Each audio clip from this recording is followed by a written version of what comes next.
All right, Chapter 8, Accounting for Long-Term Assets. We are we are moving into property, plant, and equipment. We are going to acquire assets that we intend to use in our business for multiple years, right? 3 to 30 years, depending on what the asset is.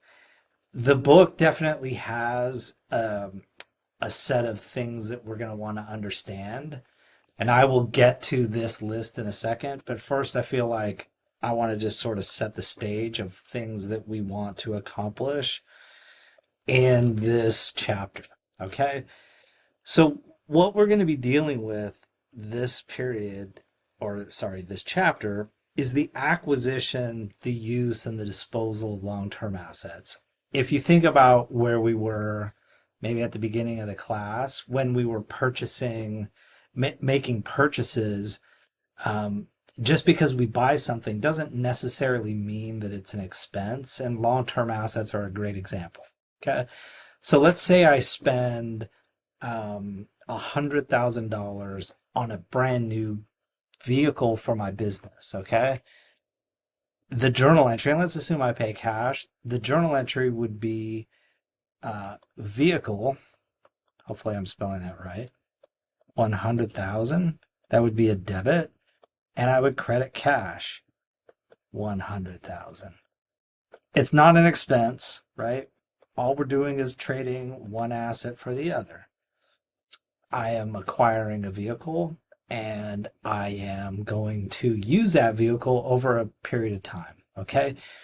It's only an expense when I start using the vehicle and the vehicle declines in value. Okay.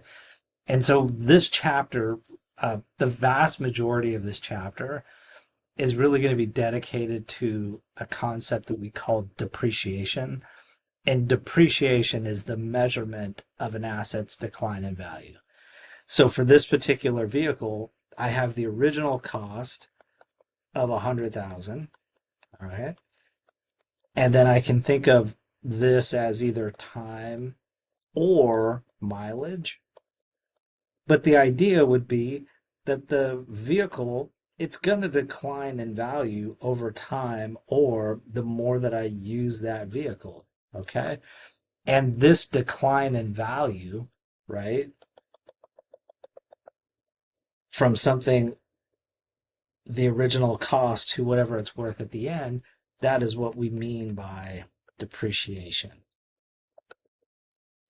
Okay. So the things that we want to kind of keep in mind for this chapter, there's really three discussion points. There's the original cost of something and how we account for that. And then there is the disposal, or what do we do with the asset at the end? And we call that the residual value. And then obviously the third one is the decline in the value of the asset over time, depreciation. Okay. But the entire discussion of this chapter really revolves around those three concepts. And we're going to apply those three concepts to like physical assets, right? Vehicles, equipment, buildings, and so forth. We're also going to apply them to natural resources, right? So if I bought a forest and it had a bunch of lumber or timber on the forest, that would be a natural resource. And the more trees I chop down, the more, or I should say, the less valuable that particular land becomes. And then we have intangible assets, things like patents, trademarks, trade secrets. Okay. But the discussion really is the three elements: cost, residual value, depreciation methods. And then we are going to apply those things to physical assets. That will be the vast majority of our conversation.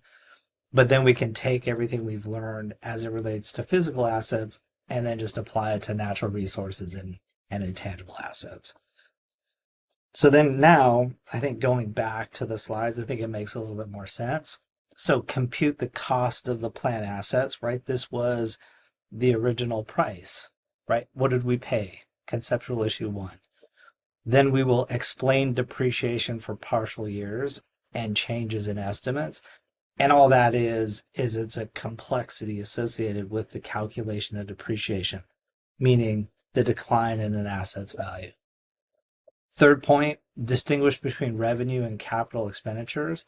And again, that is if I pay a certain amount for something, do I treat that as a cost of the asset, or is it something that I would just expense in the year I pay for it? And I promise you it'll make more sense when we're getting into that in great detail. Okay, we're not going to really worry about asset turnover. Not going to do that. Okay. And then the procedural stuff, compute and record depreciation using straight line, units of production, and double declining balance or declining balance. That's the heavy lifting of the chapter.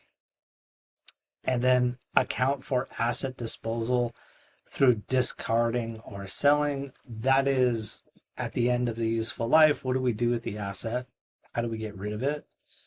And I would just throw in there, I'm also going to talk about exchanges in that same conversation. And then, like I said, the last 2 points, account for natural resources and intangible assets. We will do that once we get through discussing everything else. Okay. It'll just be some cleanup in aisle 5 related to natural resources and intangible assets. But that's basically the goal for this chapter. It's a good chapter. There's nothing terribly difficult. I think it's formula based. The more you understand the formulas, I think the more straightforward this chapter is for us. Anyways, I'm excited. I like this chapter.